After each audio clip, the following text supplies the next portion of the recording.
I am your African history teacher, Professor Hicks, and it's good to be on again. I must excuse myself for not broadcasting more frequently, particularly in the last 2 days, simply because the subject that we are going to be talking about is very complex, can cause some responses like, I can't believe it. And moreover, in order for me to supply you with some of these facts and truth, which I'm kind of moving away from, I must supply you with evidence. As such, I must compile these evidences because, as most of you know, it is difficult to argue against beliefs and faith. If there's one thing I have learned in my life through my discussions on history, is that you cannot argue with beliefs and faith. Meaning, people who truly believe in their faith and religion, it is difficult to argue with them when it comes to bringing information, particularly new information. So, with that said, I am continuing to compile books, reports, peer reviewed articles, meaning articles that have been reviewed by other peers in the same subject, and that those subjects are being cross-referenced to prove as evidence that these things may be factual or truth. So there goes my time in trying to present this information to you, and why I have been a little remiss in not coming to you guys with this great information. So first we're going to start off new for those who might be just joining us, and I'm going to show you the book that we're working from again, and the great ancestor who started this wonderful argument to refute historians from now to in our antiquity, meaning in the past, that Africans were the first Americans. That Africans were the first Americans. Now, this topic is highly combustible, will cause a lot of concern. But let me just show you the book, because I'm going to demand that if you're going to take part in this discussion, whether you are making comments or not, you really need to get this book. If I can venture to say that this book might be one of the most important books as it relates to history in this 21st century, I will say that. If believed, as it has been trying to be refuted, it changes, particularly American history specifically, but world history in general. Along with that book, there are a few others that I need to compile this information from. So I will show them to you in the interest that you might want to pick them up. These authors are not only Afrocentric authors, but they are Eurocentric authors. Fingerprints of the Gods by Graham Hancock. You will know him from the many TV programs that he's about. History and Culture by Dr. Clyde Winters. I'm going to move through these kind of fast because I showed them already. The first Americans were Africans. Dr. David Imhotep's first book. The one that we're working from is the revised and updated. Dr. Ivan Van Sertima's Early America Revisited. Dr. Clyde Winter again, the Mandi in ancient America. Dr. Clyde Winter again, the Black Mound Builders of America. Again, Dr. Clyde Winters, we are not just Africans, the Black Native Americans. And finally, Dr. Alexander Van Woutenu, and this is in his illustration book, many illustrations, Unexpected Faces in Ancient America. All of these books and more are vital to this discussion for it to be logical, for it to be authentic and have some validity, so that when we're done, you might begin to believe and change your thoughts on world history. With that said, which I will enter in a minute, with that said, it's important to understand what new information can do. So today, in this short time that we're going to be together, I'm going to give you some information that will help you understand the information that's coming forward. And this is why it has taken me some time to come back and broadcast again. So let's start. Whenever a person gets new information that challenges old information, and remember my degree, both of my degrees in psychology, one is in psychology, the other is psychology education, and of course my history. So whenever we get new information that challenges old information, we call that in the psychology world, we call it cognitive dissonance. Cognitive dissonance. Now, why do I bring that up? Because I'm going to present information to you that is going to challenge your old beliefs. These are difficult things to do. Even me, many years ago, 20 years ago, many things were presented to me in different forums that I had a problem with cognitive dissonance, trying to accept things that have been learned, that have been established, that have been hammered, and have been taught to me over the years that I have been living, and particularly when I begun to educate myself. This same thing will happen to you, guaranteed, as I move forward to present this information about Africans being the first Americans. Now, let me preface my comments by saying that this is going to take us out of the geographical area of America and take us throughout the world internationally. Because you must understand that the cradle of humanity was born, nurtured in Africa. As such, the first people on the planet, as many of you know and has accepted already, are from Africa. As such, there is no such thing as race as a scientific construct. It is a thing, race is only a social construct that has some validity, but for the most part does not. And if the first human being was born in Africa, then that African represents the first and only human with a race. And if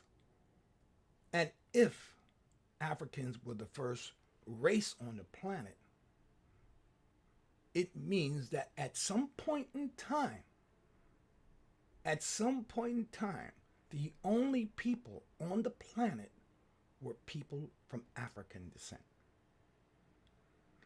Now, you're starting to understand why we must first talk about cognitive dissonance, okay? So, I'm going to as I always do, consult uh, my notes and such on cognitive dissonance. Now, I've mentioned to many of you that I have now adopted some of the AI modes, though I don't trust them fully. Why don't I trust them? Because I have been cross referencing and I have entered information into these whatever perplexity, chat, AI modes. And of course, they are like most machines made by man. And the information that they have has only been culled from men or people. But they do have some advantages and some purpose and have factual information. So, from, and you can go to this one, I think I selected perplexity. So, let's talk about cognitive dissonance because you will experience some dissonance as I go through this. Some of you will say, I can't believe it. Cognitive dissonance is the mental discomfort or psychological stress experienced when a person holds two or more conflicting beliefs, values, or attitudes, or when their behaviors do not align with their beliefs or values. You can see some of this as a stark example when our king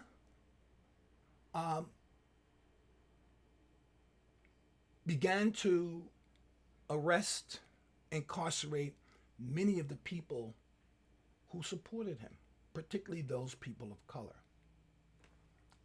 You can get some examples to that, but there are bigger and better examples. So let me just say one more time, cognitive dissonance is experienced when two or more conflicting beliefs, values, or attitudes and with their behaviors do not align with their beliefs and values. This discomfort acts as a motivator, prompting individuals to reduce the inconsistency and restore, meaning coming back to homeostasis, coming back to balance, the cognitive harmony. Now, one of the things about dissonance, it causes anxiety. It causes disruption in emotions and in your mental being. These disruptions causes sometimes poor behavior, illegal behavior, or outright aggressive behavior. Let's continue. The origins of this theory, cognitive dissonance, was developed by a psychologist named Leon Festinger in the late 1950s. Now, when I was in school, I studied a little about this guy.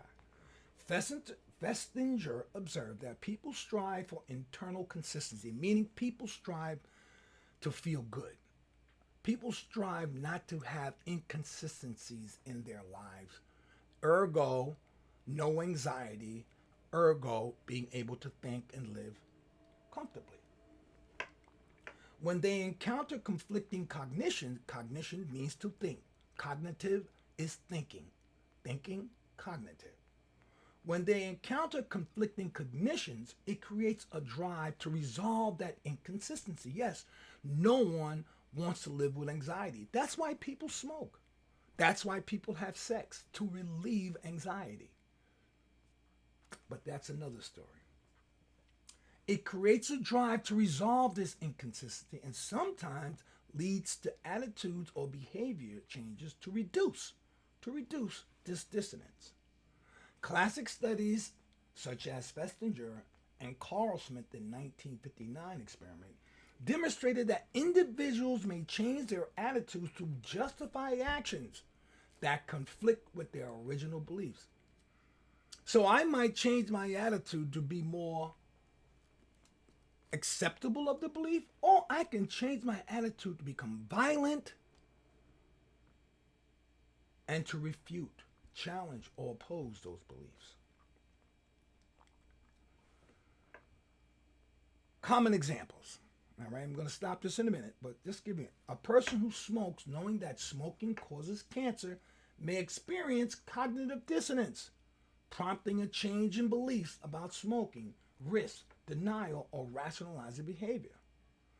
Someone who has honesty, someone who values honesty but lies to avoid hurting a friend may feel discomfort and attempt to justify or minimize the significance of the lie.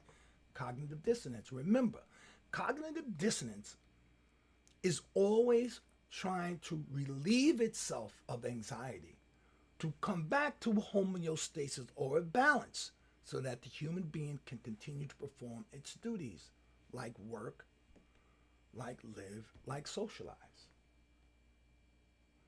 Cognitive dissonance can manifest, as I said before, as anxiety, guilt, unease, or rationalization efforts, meaning I'm going to rationalize what I see. I'm going to try to make it fit into my paradigm. I'm going to try to make it feel so I am now comfortable and no longer feeling anxiety. It manifests itself in anxiety, meaning it shows itself. It makes itself real through anxiety.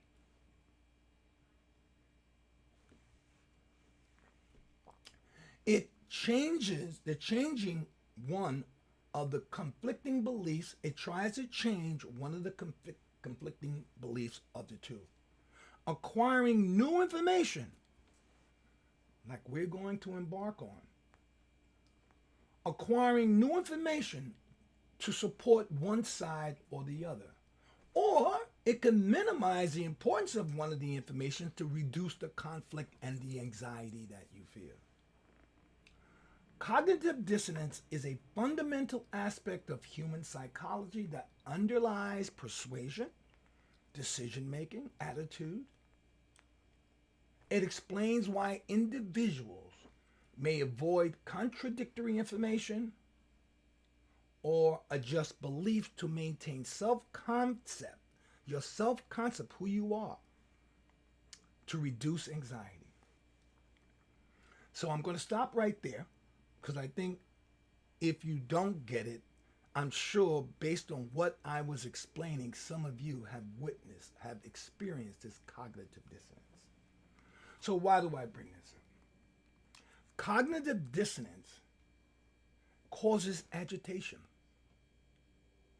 It can also trigger defense mechanism. Now, what is the defense mechanism? Is when you defend yourself and you don't really need to. When you defend yourself when you don't need to. So someone may say something to you that you have taken to be offensive. But maybe the other person said it because they felt like it was important to say. You will begin to defend yourself. Not needing to, but in your own mind, feeling that this is the only way to do this. Or to get yourself back to homeostasis. So what are some triggers? What are some triggers of dissonance? Remember, cognitive is the thinking.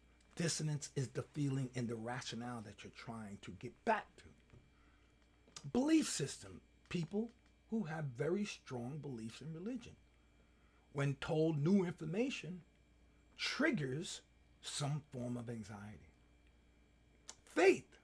People who trust in the truth through religions and other beliefs. These are triggers for dissonance. Conviction, when you are convinced, for example, that your God is the only God and the perfect God, these trigger dissonance when new information is introduced to you, saying something different. To combat all of this dissonance, there's something that is very important. It's called evidence. And for the next week or two, or probably more, I'm going to present evidence, not truth or facts. Like many other historians who I've listened to over the last couple of weeks, truth and facts are good, but truth and facts can change. One great historian used the rain, for example, that it is a fact that is raining today, but it doesn't mean that tomorrow it won't be, or that tomorrow it will. Facts can change, truths can change, but evidence is a supporting of all reality. Evidence, like a detective, collecting evidence to come to a conclusion so that he may or may not catch the bad guy. So, evidence is going to be what my argument with Africans being the first Americans, evidence will lie at the base of these arguments.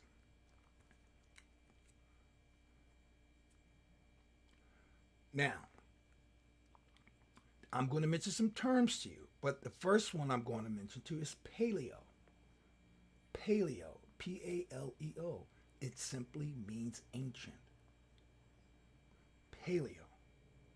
I'm also going to give you a quick, brief lesson in human species development. Now, right now, we're going to take a break, and I'm going to come back in a few minutes to give you the breakdown of the development of human species. Why, Professor Hicks?